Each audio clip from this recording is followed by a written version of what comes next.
Good afternoon. This is Bobby Webster. I'm the Public Relations Director for the Oneida Nation. We're here at the Oneida Nation Reservation in Wisconsin with our weekly Facebook Live. And just want to welcome everybody back here today. I hope everybody had a nice, safe, and healthy Oneida Nation Code Talkers and Memorial Day. Today we have Dr. Veer for our medical update. We also have joining us Geraldine Danforth, our HRD Director, and Debbie Thundercloud, our General Manager.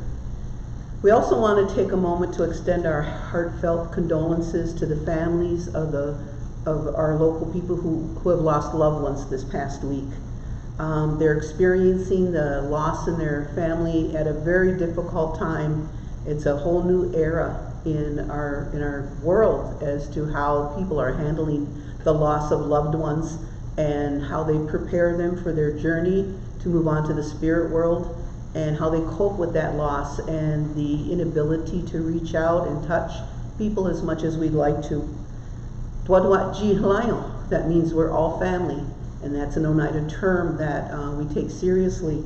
So these people are very stressed at this time. Our people need comfort, they need support, and they need encouragement.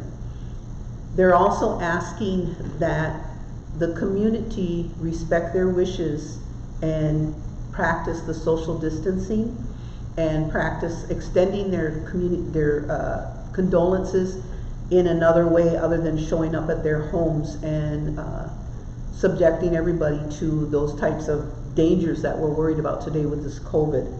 So please respect the family's wishes as they ask us to mourn with them and keep ourselves safe. There will be funeral processions. The notices will be coming up soon, and this is a whole new way for us to pay our respects. So the families are asking that people remain inside their vehicles. They will be setting a time and a location for these funeral processions. And they've asked everybody to please be respectful and to stay in your cars and to follow their directions. They'll have people there and they'll have families there for them as well. So we do continue people to take safety first, wear your masks, and as we do here, we are socially distanced. We have our masks. These tables and everything is wiped down and disinfected before we come and sit down in the chairs every week before we begin filming for Facebook Live. So we want everybody to do that, to maintain safe, and it becomes a habit and it's a way of life, and we need to encourage families to do that. We also are glad to hear a lot of families, even though different orders have been lifted, that they continue to stay safe at home, that they continue to self-isolate, that they continue to keep their families safe. I would like to address, I had phone calls in my office this week, the question that was posed to me, and I just want to dispel that this is a rumor, it is not true. I've received calls saying that our entire business committee has been quarantined. That is absolutely not true. Throughout the community, we do have individuals throughout our entire community who have tested positive and who have either been quarantined or they're in self-isolation. So I just wanted to bring that out before it goes out any further, that is not true. And as most of you know, we resumed our casino operations on Tuesday, May 26th, with new health protocols in effect. When you walk in the door, they take your temperature, or they direct you to a machine that automatically takes your temperature. Everybody walking in is required to wear a face mask. They also have phone apps. Security and personnel have apps on their phone that tell them how many people are in each facility up to the second. So they're maintaining their levels of capacity and their safety measures. Management has been on the floor every day with reminders to adhere to the new normal, keeping their face masks and their social distances. That's been a difficult thing for them to do and to learn after they've been working there for 20 plus years, to remember that they can't just stand and talk to one another as easily as before. So we want to emphasize that we're still very concerned with our health protocols, and we're going to continue to watch the COVID statistics carefully and maintain our safer at home until at least June 11th, at which time, regardless of what happens anywhere else, people are encouraged to stay safer at home and restrict moving out into the community as much as possible. So right now we're ready for our medical update from Dr. Gear. Thank you, Bobby. Sagoli, greetings everyone. This has been a tough week for a lot of folks in our community and in our country. As you all know, we reached a grim milestone this week with over 100,000 deaths related to COVID-19 within the United States.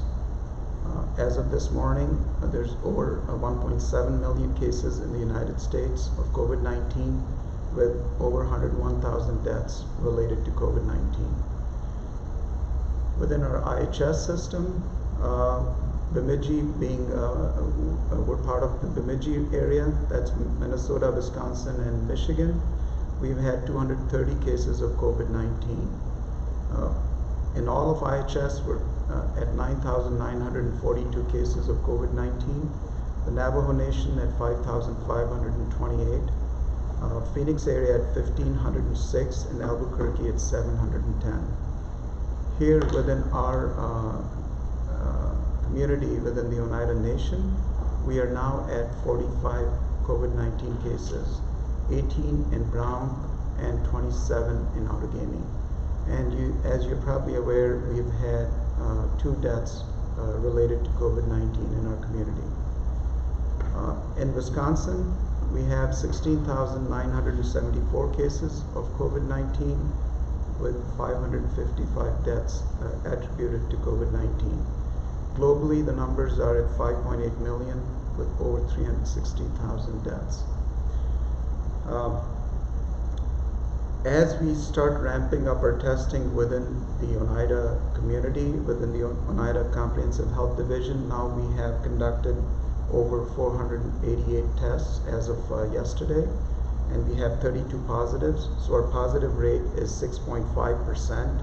So there's a lot of testing we're conducting within the Oneida Nation. The challenge with some of those numbers being higher is, and it's actually a positive, that we are testing more people and we're able to get a clear picture of what's going on in our community in terms of the COVID-19 situation. So as we test more people with milder disease, milder symptoms, or even no symptoms and they may have had some exposure, so we're getting more of those milder positive cases. So that data is actually very helpful for us in planning and really in responding to this illness. I also want to emphasize a vast majority of the people that have been tested have tested negative. Now, having a negative test does not mean that they are in any way immune to the disease or they cannot get the disease. All a negative test means is they tested negative on that day and the virus was not discovered on the testing at that time. It does not mean they cannot become ill in the future or cannot get the disease. So please make sure that you are following those safety precautions. We repeated them multiple times. There was, within the last 2 weeks, the Safer at Home order was lifted due to the Supreme Court intervention. That does not in any way impact the pandemic. As you see with the numbers and the new cases that we keep seeing within Brown County, the state, and in the country, the pandemic is here, and unfortunately it continues to affect each one of us in the state and in our community. So please use those precautions, practice safe distancing, use a mask or a face covering if you're out in public, and if you're ill, if you work for the nation, or if you're ill, please stay home. Do not report to work. We do have some safety precautions, as Bobby mentioned, at the gaming facility and also in our other facilities, especially in the health area. We screen each and every employee and every visitor that comes to our facilities for fever and symptoms of COVID. Everyone is required to wear a mask if you're in our facilities. For any reason, if you cannot meet the masking requirement, you will not be able to obtain services in our facilities, and that is for the safety of our employees and for our patients. Also wanted to make an announcement that for pediatric patients, if you are accompanying a pediatric patient, we allow only one adult at this time to accompany a child, so we can keep our numbers within the facility to a safe number and reduce the risk of transmission of the disease. We do have testing available within our division. That's at the Woodland Church drive-through site. So if you are an employee or a community member, employees both tribal and non-tribal, if you've had any type of symptoms or have had any kind of exposure to COVID-19, you can drive directly to the facility.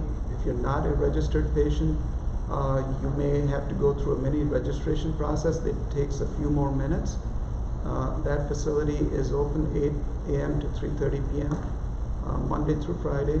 So that testing access is available to each and every one of us here in our community, so please use that. And again, stay home if you're sick, and please keep those precautions for your safety, more importantly for your family's safety and for the safety of our community. Thank you for following those recommendations. And now I'd like to introduce Geraldine Danforth, who's our HR manager, and she's going to provide some updates. Just before Geraldine starts, I just want to remind everybody to please keep your questions and your comments relevant to the issues that we have here today, and please be respectful. Thank you. Geraldine? Okay. The question that was posed to me was Indian preference adhered to when employees were laid off or furloughed. We use Indian preference in hiring as required by the personnel policies and procedures, and in layoff as required by the layoff policy. Currently, we are under the Tier 5 layoff emergency declaration. In the Tier 5 layoff policy, preference is given to retain Oneida members when all other things are equal with a non-member employee. The factors considered before using Indian preference include seniority, job position, and job status. In some cases, it's possible that the non-Oneida employee retained in their positions is based on those factors. It's important to remember that when the nation laid off and furloughed approximately 1,500 employees at the beginning of April, it was due in large part to closures of the whole department, especially in gaming. When the nation decided to close the gaming operations, there was no work for slot techs, vault specialists, or shift managers, either Oneida member or non. Indian preference is more relevant when there is a reduction in workforce rather than a total closure, as we have just experienced. How is Indian preference applied in employment enforced? The layoff procedures require business units to develop a layoff plan which is approved by the HR manager. In addition, layoff reports must be approved by the business committee prior to implementation. So when we're hiring under normal circumstances, positions are posted the first 7 days for Oneida members only. If there are no Oneida members, or if there's less than one, the position is open to all. So if Oneida comes into the top 2 during the interview, the Oneida will be offered the job. Was it done in this situation?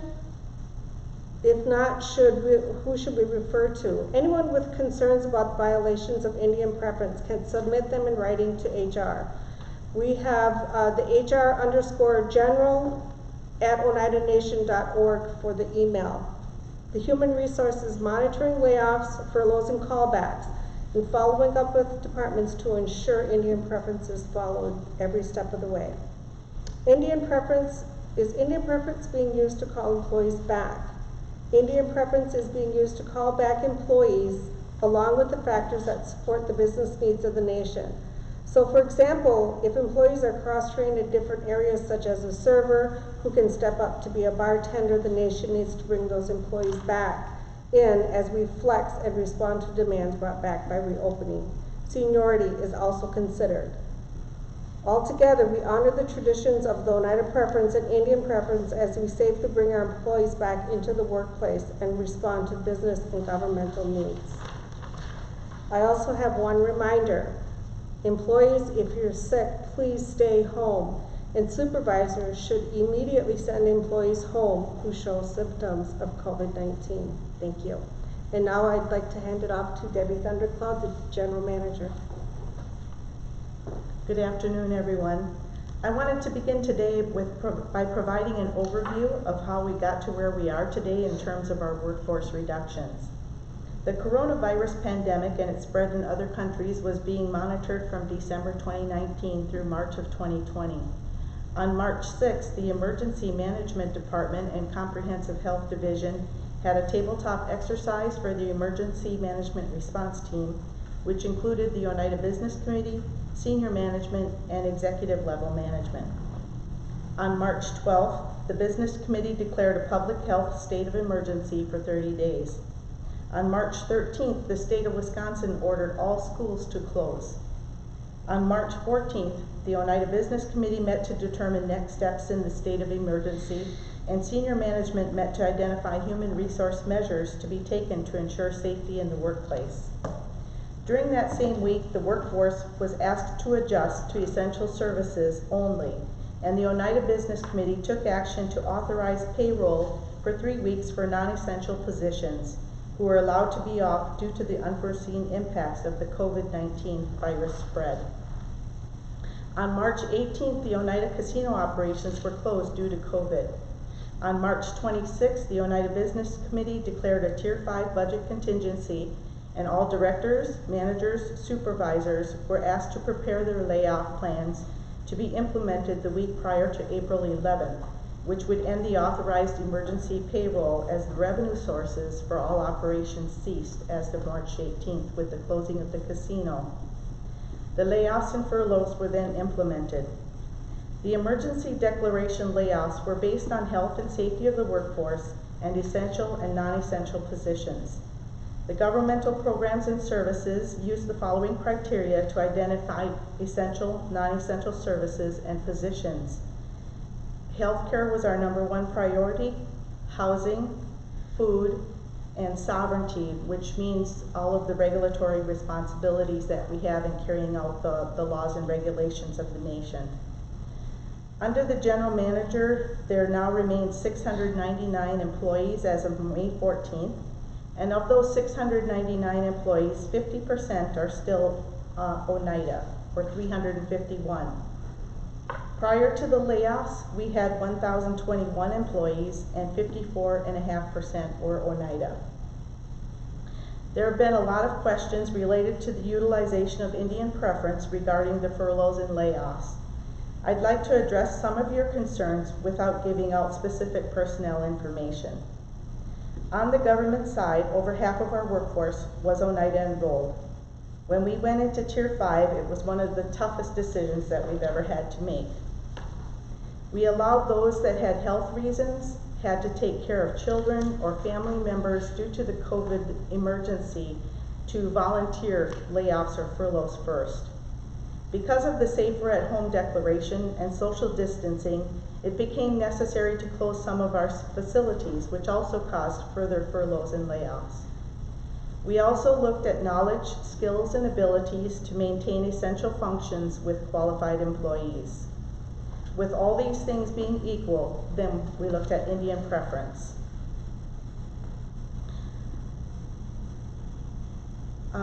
We also had some questions regarding the aging workforce, and I looked up some information, and prior to COVID, we had almost 1,000 employees that were 50 years and older. So we do have a large aging workforce, and so there was a large impact to a lot of our 50 and older employees. So I just wanted to mention that we do have a large aging workforce, and so there were larger numbers impacted by this furlough and layoff because of that. The other thing I wanted to mention this morning is that our Community Education Center has been open to help employees with unemployment issues.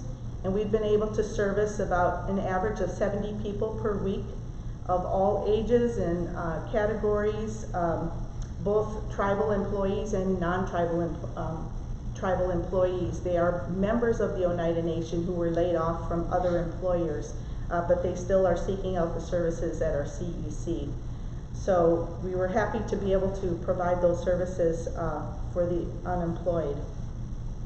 I'm trying to, I think that is the extent of my remarks, and then we'll be open for questions. I turn it back over to Bobby. Okay, thank you, everybody. We've got a lot of questions that are coming in, and we anticipated that. Dr. Veer, can you respond to how is Anajon nursing home staff and employees doing? I know they were all tested, and do you have an update or results of that? Yes, we tested every employee and every resident in Anajon, and I'm happy to report all those tests were negative.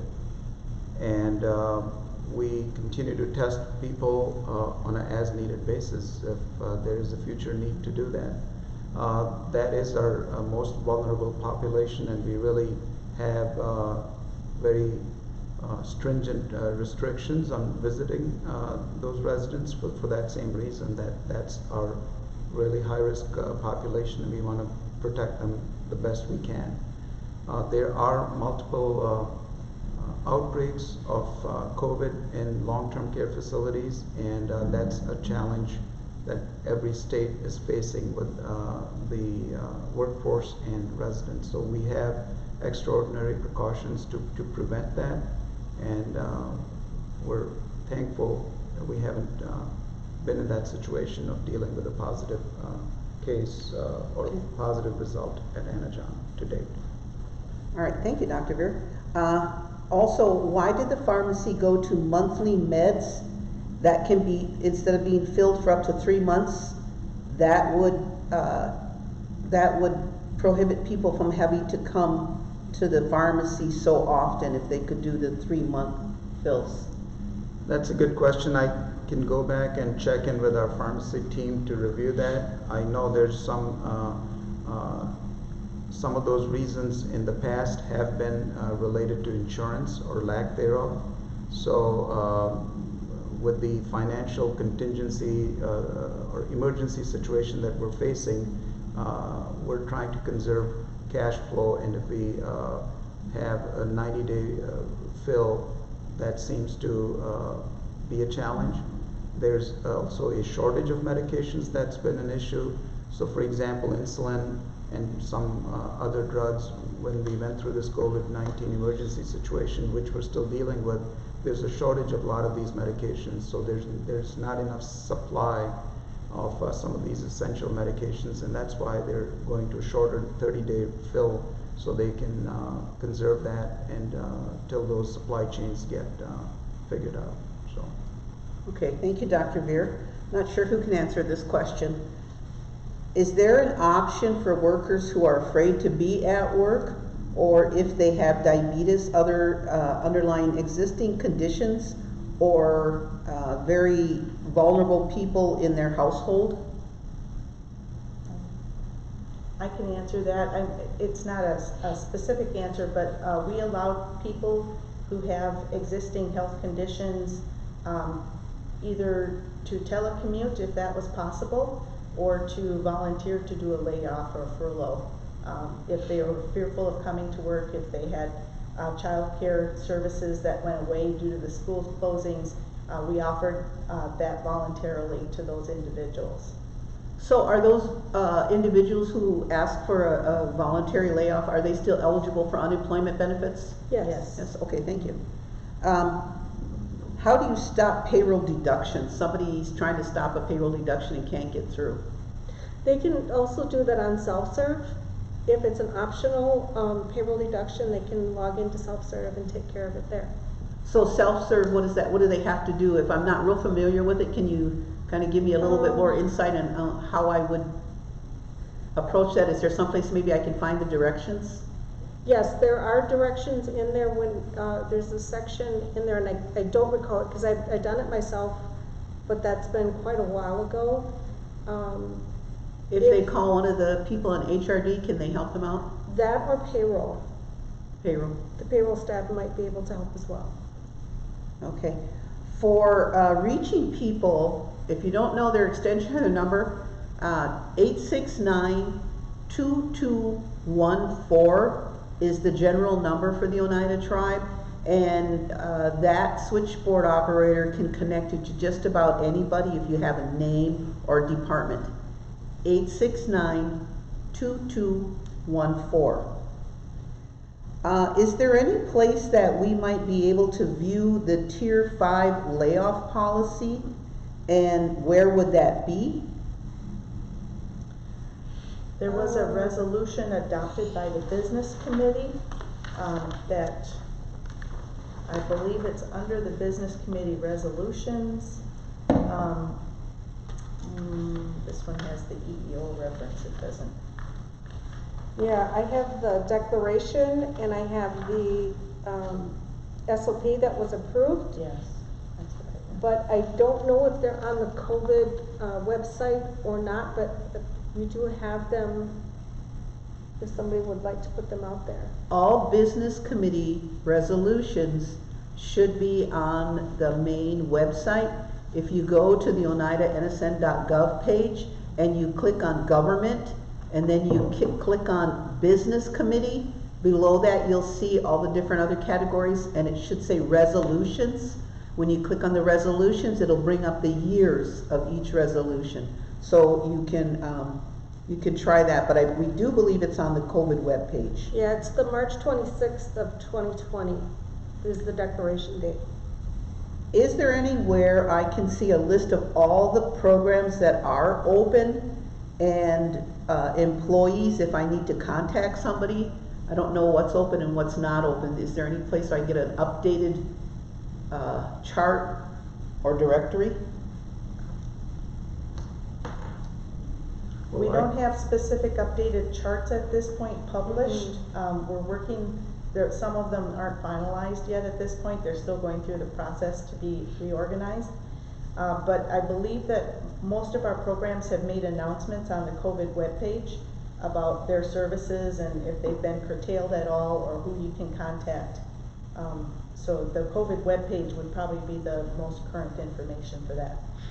All the comprehensive health division services that were in any way impacted or changed due to COVID-19, that information is on the COVID-19 webpage. And I believe there's similar information for other areas as well on the COVID-19 webpage. What does it mean for employees who are on furlough and were told that they were let go? What does that actually mean? I believe that was a premature communication that occurred, and the business committee put out a statement on the COVID-19 page for everyone that we're going to continue to monitor our financial situation and give further updates as we learn how our cash flow is developing with the casino opening now. So that was a little bit premature, and we're going to continue to monitor the situation. Thank you. All right. How are added duties being addressed in terms of pay, and whether or not employees who receive added duties, if they're still in a safe environment? Not quite sure what that means. Perhaps if I'm the only person working and there should be somebody watching in a more labor, like grass cutting or something. I'll try to take a shot at that. I know right now for additional duties, those employees who are receiving the pay are continuing with the pay. We are not doing any new requests for additional duties in pay, but as far as the supervising the employees out in the field, I don't know that I can address that one. Because there are still some supervisors on, and so I'm not sure. We still have to follow safety measures, so if there's anything that is not appropriately being monitored by another employee for safety issues, they should report that to their supervisor so it can be followed up on. Who monitors or staffs the COVID number? I'm assuming that's the phone number, the hotline, and that's monitored by the COVID core team, which is Lisa Liggins, Lisa Summers, Melinda Danforth, and myself. However, I very rarely do. It's mostly Lisa Liggins, Melinda, and Lisa Summers that monitor and keep that. I know they return all the phone calls. I know they're continuously busy.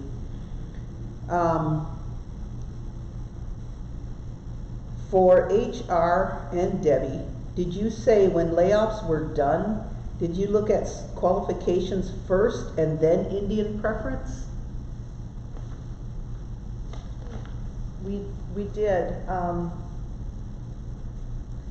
want to go back and make sure we looked at knowledge, skills, and abilities to maintain essential functions with qualified employees.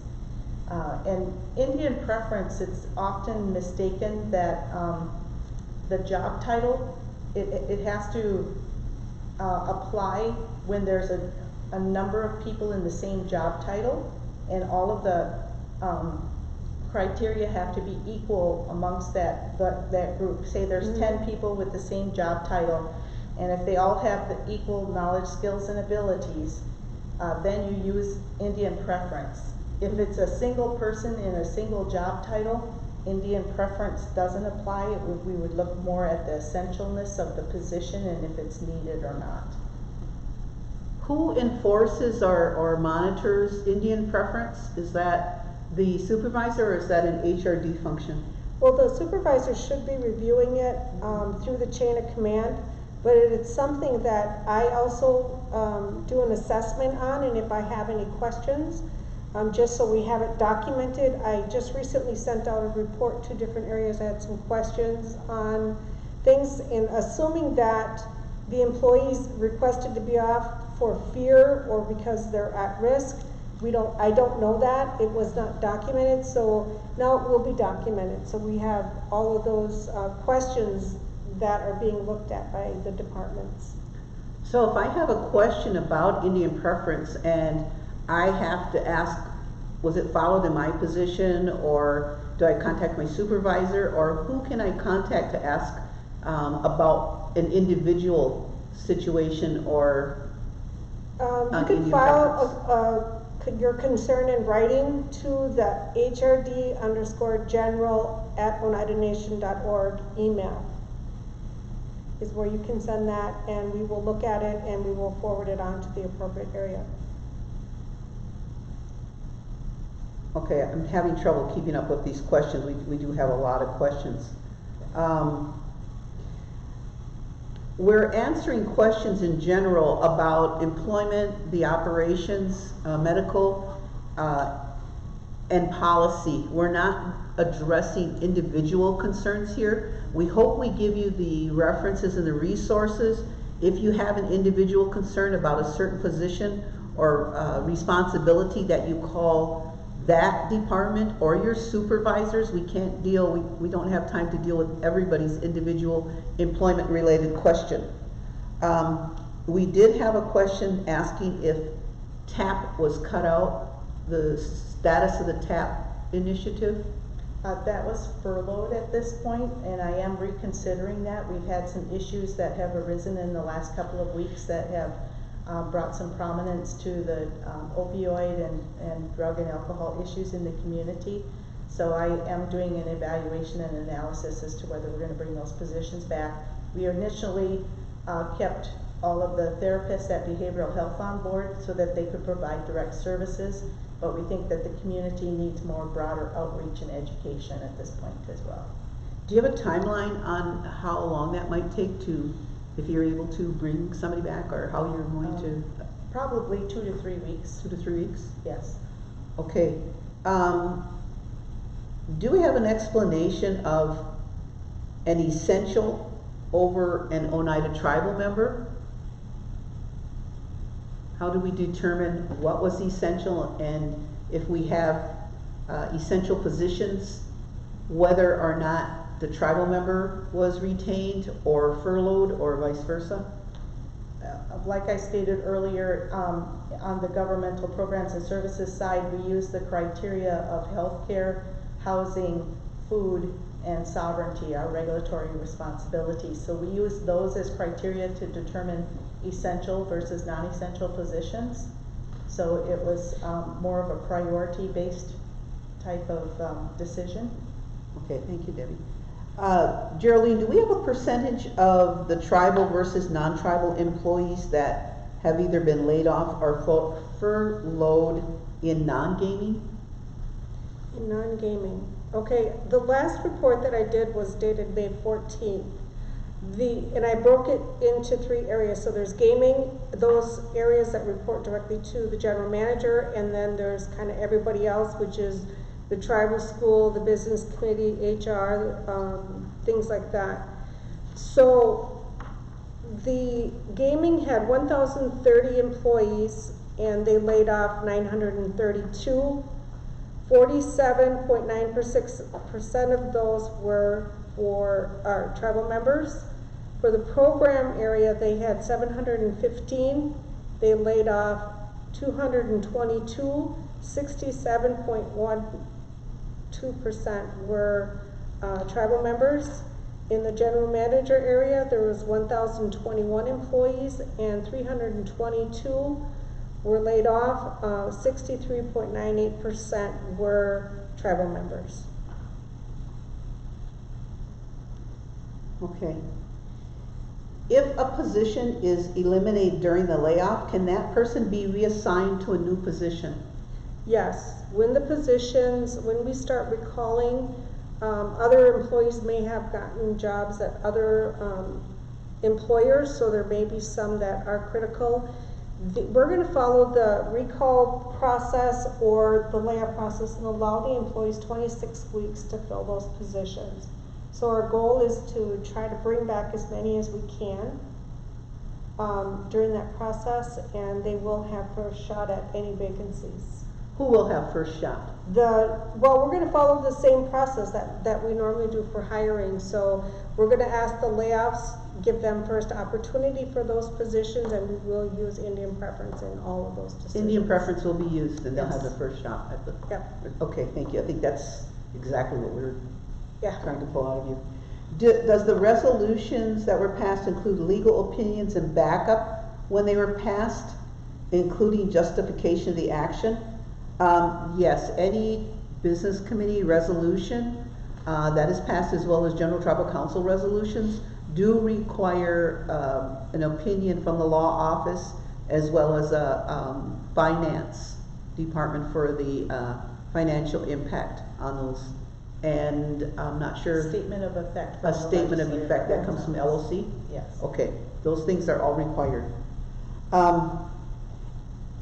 If I missed your question, I apologize, but these are going fast. Just watch for go back to our COVID page, and those I missed will be answered on there, either today or when we can find the answers. And as I said, keep your questions relevant to the people here. So if you have financial questions, we can't really answer them. Most of the gaming related questions in terms of employment, I don't think we're able to answer those. Calling back to work is going to be determined by how we are able to recover our cash flow, as well as determine the need for services in all of those areas. As the general manager, as Debbie said, we're looking at reevaluating in certain areas that there has been demonstrated an increased need to bring back people. And so each of those positions are being looked at. They have to be evaluated. The business committee and general manager, the division directors, they have a lot of different criteria to meet and to look at to make those decisions. This all happened in a very short period of time. And we appreciate everybody who's been very patient and understanding, and we also understand those of you who are very impatient. These are life-changing situations and decisions that are being made, and we know people have to provide for their families. They have to take care of their children. they have to look to the future, and it's not easy when we can't provide you with all the answers. But we are working, the team of professionals, our medical experts are working all the time. They put in a lot of time, and the questions aren't easy to answer. Thank God some of them are easy, but when you're asking us for information that impacts across the board, those kinds of questions are not easy to answer. So again, I want to thank everybody, and there's just more questions coming in. We'll continue to get those answered. As I said, those that are relevant to the presentation today. As we get ready to wrap up, I do want to make a few more announcements. And just a reminder that the annual powwow has been canceled. Apple Fest has been canceled. The Great Law recital has been canceled. Indigenous Games has been canceled, as well as the Gaming Anniversary Celebration. And primarily, these are canceled because we do not have the funds. I know that the powwow is one of the biggest and best events and homecomings that our community, our citizens enjoy. So we're very sorry about that. Family Fitness has a weekly schedule that they have posted on their website. The fitness is not open, but they still have activities that you can do online. The farmers market will be open on June 18th. It's going to have a lot of different protocols in place. There will be only fresh food served. Masks will be required. If you look on the website, you'll see a list of changes that occur for the farmers market this year as well. We ask that you still continue to postpone your garage sales and rummage sales, food sales, fundraisers of that nature. We're going to continue at least until June 11th to strictly enforce the safer at home. We want to thank everybody for listening every week, and I know sometimes we repeat a lot of the information, but we have new viewers all the time, so sometimes they haven't heard this information. So in closing, we want to ask you all to continue to keep yourself safe. Remember to sanitize, to be well. The prayers for our community are greatly appreciated.